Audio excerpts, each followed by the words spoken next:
The luggage makes the car feel cramped. Mom, Dad, are you hot? Yes, it's tough to go home in this cramped space. Nicole, do you understand what we're trying to say? Suddenly questioned. I was flustered. What do you mean?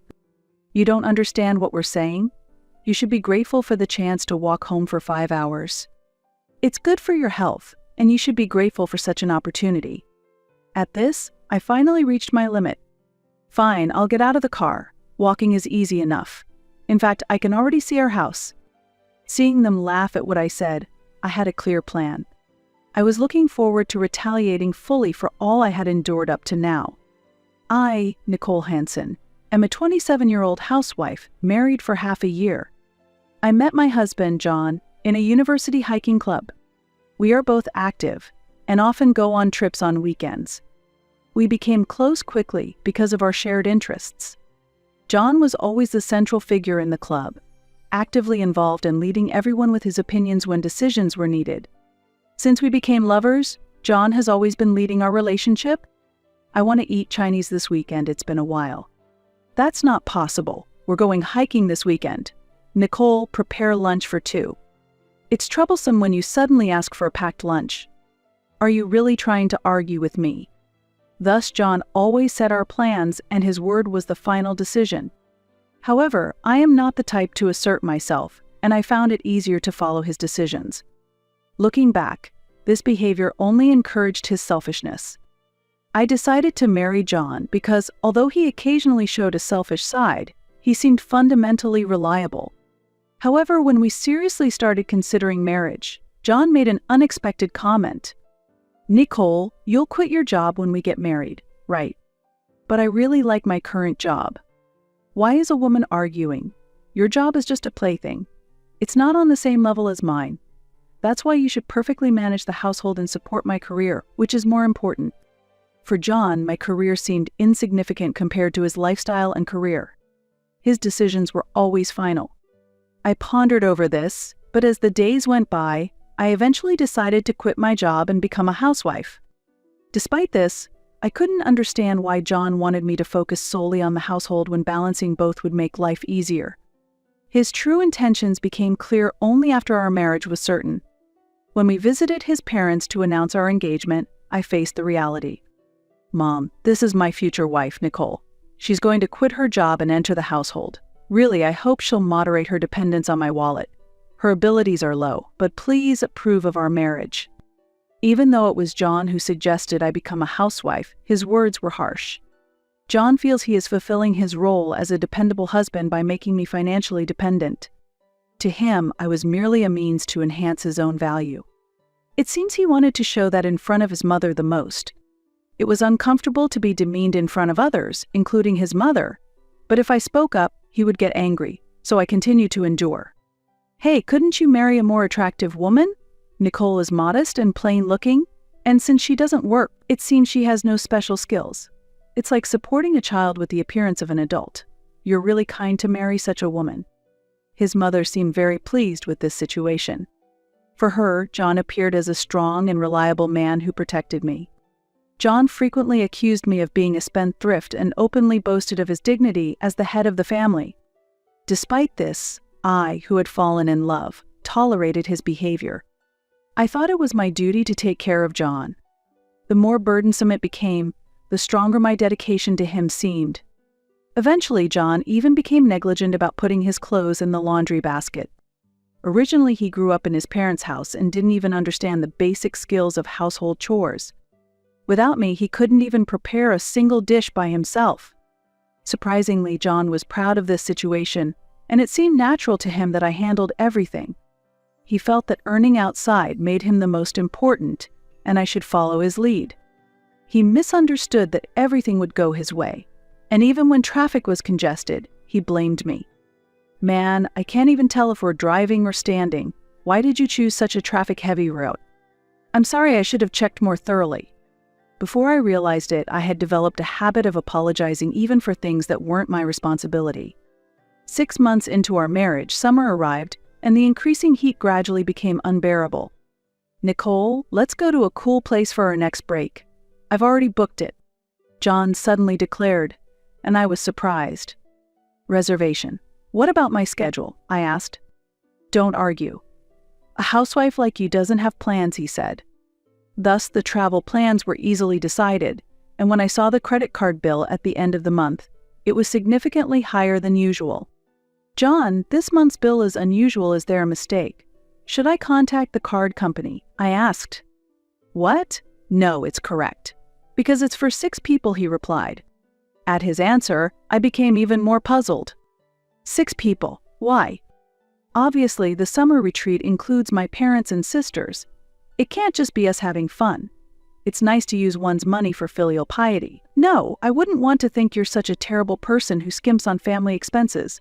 Since you don't usually do anything, let's make it meaningful this time, he said. While filial piety was admirable, I was upset about the card being used without consultation, and I couldn't stand being made to feel indebted. Why did you decide such an important thing on your own? I questioned. You're bad at thinking, so I'm planning everything. Is there something wrong with my choices? If so, present your arguments and try to refute my opinion, John insisted, not yielding as he justified his actions. It was unavoidable to use the dowry my parents gave me at the time of marriage to settle the payments. My peace of mind was lost, and John's tyranny was intensifying. It seemed natural to him that he could use everything I owned, both my possessions and my time. John constantly belittled me, and I could neither complain nor seek advice. During this time, the day of our trip to the summer retreat arrived. Our family provided a large car, and we headed to the destination with 6 adults. This was my 3rd encounter with my in-laws. I hadn't noticed before at formal occasions, but it seemed that my mother-in-law habitually took care of all my father-in-law's daily needs. He wouldn't even open a bottle of water himself, relying entirely on her, and he never expressed gratitude. My sister-in-law seemed a bit irritated by such behavior, but her husband actively participated in household chores and was always concerned about whether she was tired. It's remarkable that such men exist. While I felt uncomfortable with how my mother-in-law delighted in caregiving, it seemed to be the norm for John's family. I sometimes wondered vaguely if I would end up the same way. My mother-in-law, who holds somewhat conservative views, seems to want to conveniently use me as her daughter-in-law. Contrary to her devoted actions towards my father-in-law, she was strict with me. Nicole, how about that restaurant for dinner? My mother-in-law suggested, and I nodded. Yes, I think that would be good. Then, as if she had expected it, she said, then you should make the reservation. You want me to make the reservation? I was surprised. Of course you really don't notice anything, do you? It's typical for the new daughter-in-law to handle household matters. You should rather be the one to say, I'll make the reservation. For her, a daughter-in-law was someone who should fulfill all her demands, a means to carry out her desires. Watching how she doted on my father-in-law, she probably expected the same from me. Indeed, caring for my in-laws has also been added to my responsibilities, making it even more burdensome. Like John, the silent pressure was intense, and I was not allowed to object. The only support I had was from my sister-in-law, Anna, who was older than John and managed her tasks very efficiently.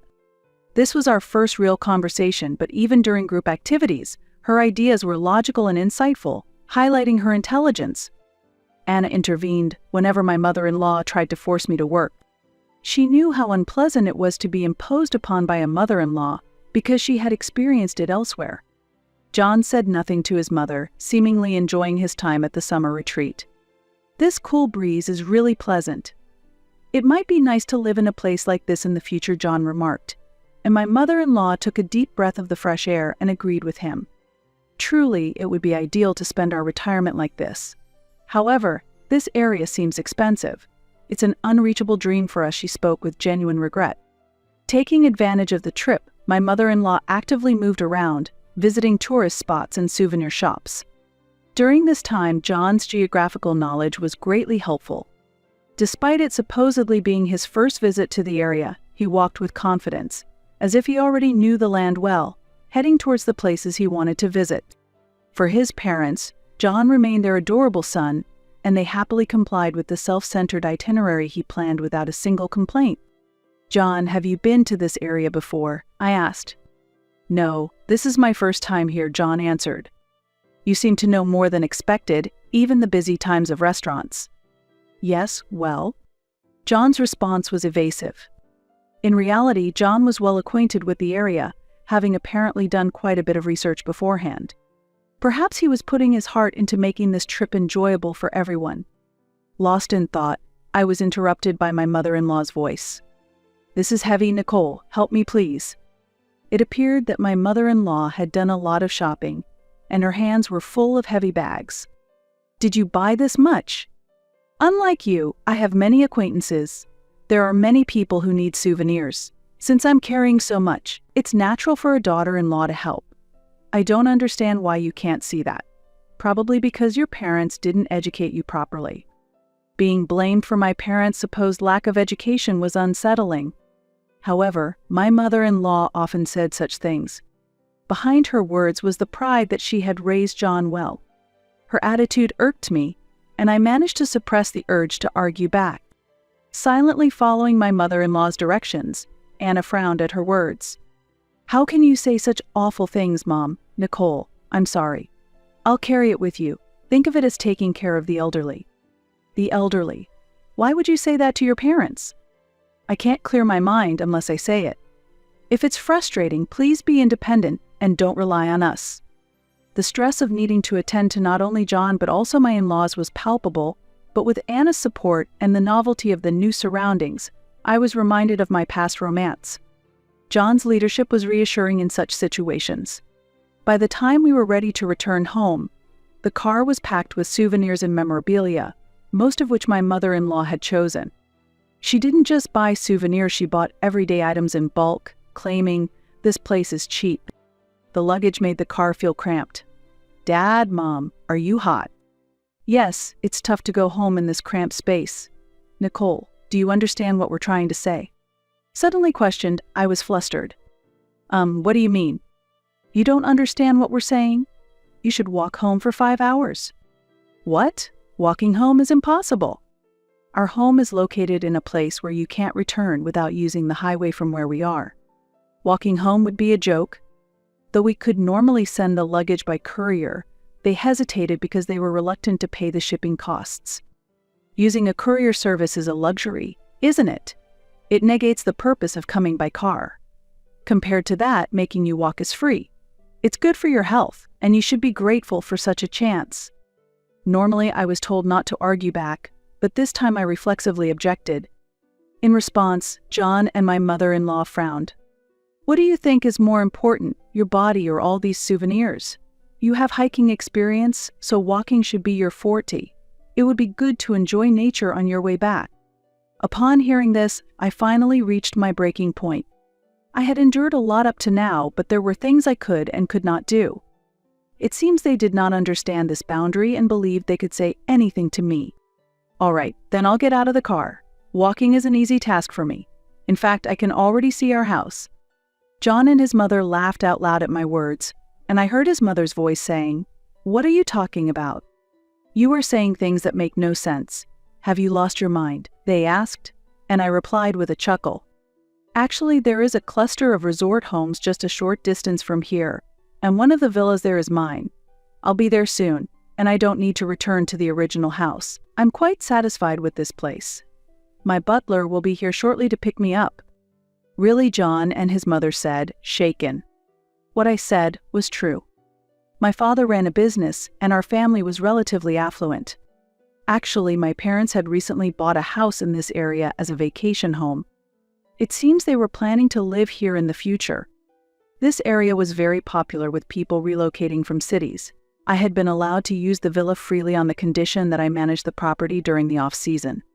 I had not discussed this with John, but I had revealed everything to my parents just before leaving.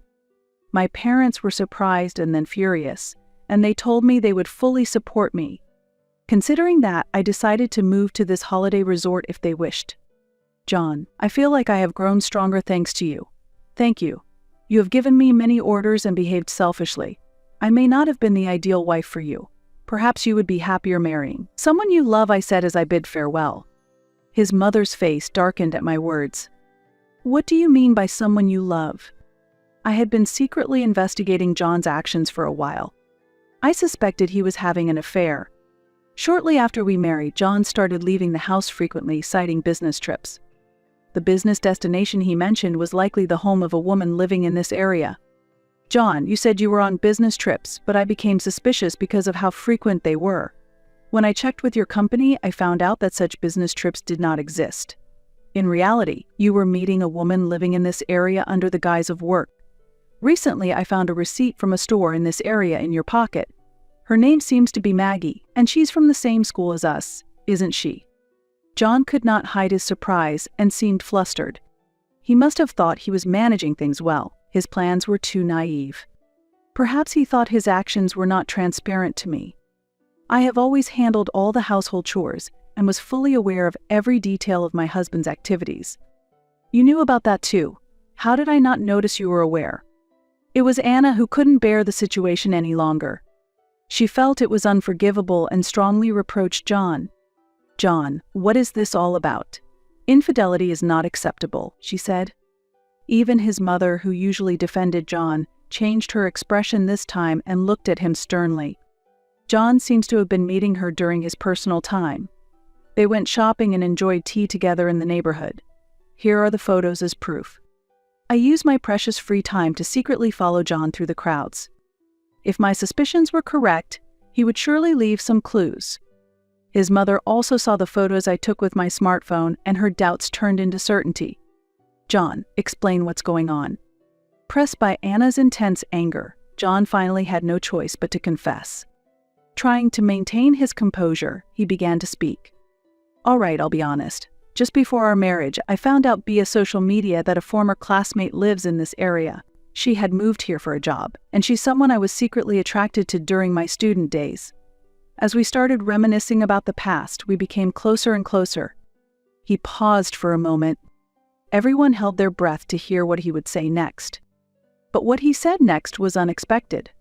However, we are not in a romantic relationship yet. We're just at a delicate stage close to that boundary.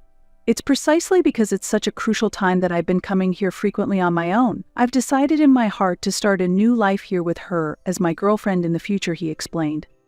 His affair had just begun. John was not just playing around, he was seriously trying to win Maggie. Hearing this, my discomfort only grew because his seriousness was clear. Moreover, he had been meeting Maggie even before our marriage. What were those days with me then? His parents were also stunned for a while after hearing his story. What are you talking about? What was the marriage with Nicole all about? I made a mistake in my judgment. If I had met them in a different order, I would have married Maggie. My relationship with Nicole deepened by chance, leading to marriage. I comfort myself thinking I was just unlucky, John said.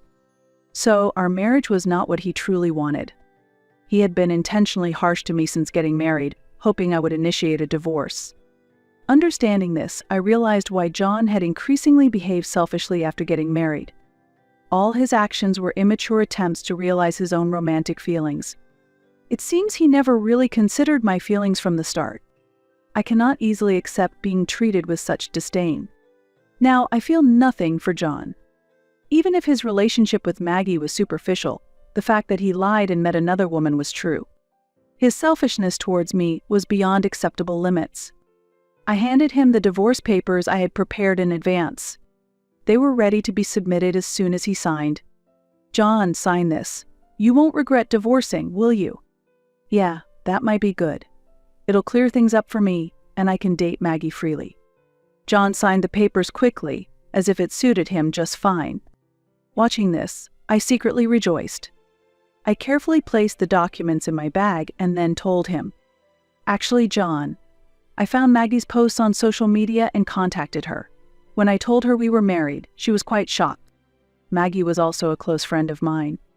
I reached out to her, worried that she might be stealing my husband, but it turned out she already had another lover and was not interested in John. As if to prove it, Maggie openly disclosed that John had been visiting her under the pretense of meeting. It seemed she felt no guilt about this fact. She's getting married this fall, you know. You might have been thrilled to meet someone you admired from the past, but for Maggie, you were just a friend. It's rather comical that you divorced for another woman, only for your love not to be reciprocated. John's face visibly became pale so that even those around us could see.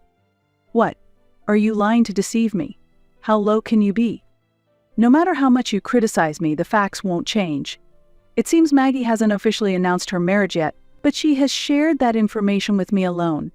At that moment, I showed him the screen displaying a message from Maggie. The content clearly showed that Maggie regarded John as just a kind friend. John looked up in despair after reading the message. I don't even think about remarrying me. I am not someone who marries just to fill a gap. From now on, you should live freely without relying on anyone. John had seen Maggie as emotional support, but with that gone, he was left in a very unstable state. Now that our connection was severed, he had nothing left. But perhaps it's better for Maggie. It would be a pain for her to look after a man who can't even manage household chores for life. She will undoubtedly spend her time with someone far better than you. While I share some blame for indulging you, you have failed as a husband. How has it come to this? Was the last half year completely meaningless? John muttered to himself and fell silent for a while. Yes, you were just being played by a kind classmate. Or perhaps you willingly rolled around. I paid the price for the miserable 6 months you put me through. It's truly foolish to sacrifice family over such misconceptions. John grabbed my arm silently, pleading not to be abandoned. Anna loudly responded to his action. Stop depending on others. Throughout the trip, I was so irritated by you and your mother's attitude, taking it for granted that Nicole would handle everything. In this day and age, no one acts like that. Who do you think you are? Everything you've done freely up to now is coming back to haunt you. The car was now in utter chaos. John's quiet father and brother-in-law were completely silent, just observing the unfolding situation quietly. From your behavior during the trip, it's easy to imagine how difficult everyday life must be. I couldn't stand it even for a day. Nowadays, no old beliefs about men or mothers-in-law being superior hold up. I wish you would cut down on your jokes. Suddenly, John's laughter filled the air. Ha ha ha, Nicole, no matter how tough you act, it's futile. Even if I disliked it, someone unemployed like you can't live on your own. He still seemed immersed in his delusions. Disregarding me, his attitude of trying to keep me under his control was clear. You have no choice but to depend on me. I orchestrated it that way. Even after the divorce, your job options will be limited. Understand this and quietly destroy the divorce papers, and continue your role in maintaining the home. Finally, his true intentions were revealed. To him, I was merely akin to a housemaid. Looking back, even during our dating period, he might have been kind only superficially. In reality, he wanted someone convenient who would manage everything for him without him needing to do anything. Confused by John's words, I responded, "Ha! What are you talking about? I earn more than you, though." John thought I was joking and burst into more laughter. Stop kidding. What can a housewife who stays at home all day do? Don't insult working people. How will you, who knows nothing about the world, earn an income? Ha, who's out of touch? You're the one with issues, unable to manage basic chores and even taking time off work to meet women. All right, look at this. I took out my smartphone and showed him the screen. It was a net banking app, showing a deposit of $500 made during our 2-day trip, with notifications of more deposits over the last few days. I took up selling my handmade crafts as a hobby after you took my job from me. John appeared completely taken aback, as if this was totally unexpected. That was no surprise. I had never mentioned this activity to John. After finding my handmade materials left around the room early in our marriage, John had scolded me, asking what I was playing at. Originally, I started my crafts as a side hustle to contribute to the household, but after seeing John's reaction, I avoided the topic and kept my income a secret. Actually, my recent pieces are selling well and at high prices, selling daily. I'm seriously considering starting a business soon. Honestly, divorcing you is only a benefit to me. I can focus on creating my products and be free from the hassle of taking care of you. John was visibly shocked and muttered, "Starting a business," as he froze. I understand that starting a business requires significant effort, but now that I feel capable of earning my own income, I'm ready to take on that challenge. Unlike you, who just passes time at the company, I'm going to carve my own path. Anna nodded in agreement with my statement. John then slumped his shoulders in disappointment. I feel like the time I was manipulated by you is a waste. From now on, live in a world that suits you. You're not good at facing reality, so I'll leave you alone. Just don't interfere in my life ever again." Anna also agreed with me. That's a brilliant idea. This person has always been dependent on others, taking advantages without doing anything. This time, let's make sure he overcomes the difficulties and reforges his will. At Anna's merciless suggestion, I couldn't help but laugh. Really, that's true. He looks mature on the outside but is still a child at heart. I'm tired of taking care of a grown-up kid. It would be good for him to try living on his own for once. As I mentioned earlier, I'll walk back to my home, just 10 minutes away. With that declaration, I got out of the car and closed the door. Then, from the window, I added something I had forgotten. Your mother said that she couldn't live here, but I apologize that I am the one who will be living in this wonderful place. Please try to make it so you can live here too. I will now freely enjoy my life surrounded by nature. I waved my hand with a smile as I spoke. John and his mother grimaced with frustration. Thus, I managed to finalize the divorce with John, secured a small amount of savings from our marriage, and received compensation for the hardships I endured at home. I used these funds to start a new business. Anna and I have maintained a good friendship even after the divorce. She told me about the events that transpired after I left the car. It was quite a scene after you left. John lost his spirits, and his mother was disturbed by the news of your new business and your cottage. Those two are hopeless. Even if John dates someone in the future, with his personality, marriage would be difficult. I could imagine that situation. Even if John changed his self-centered behavior, a domineering mother-in-law lurked in the background.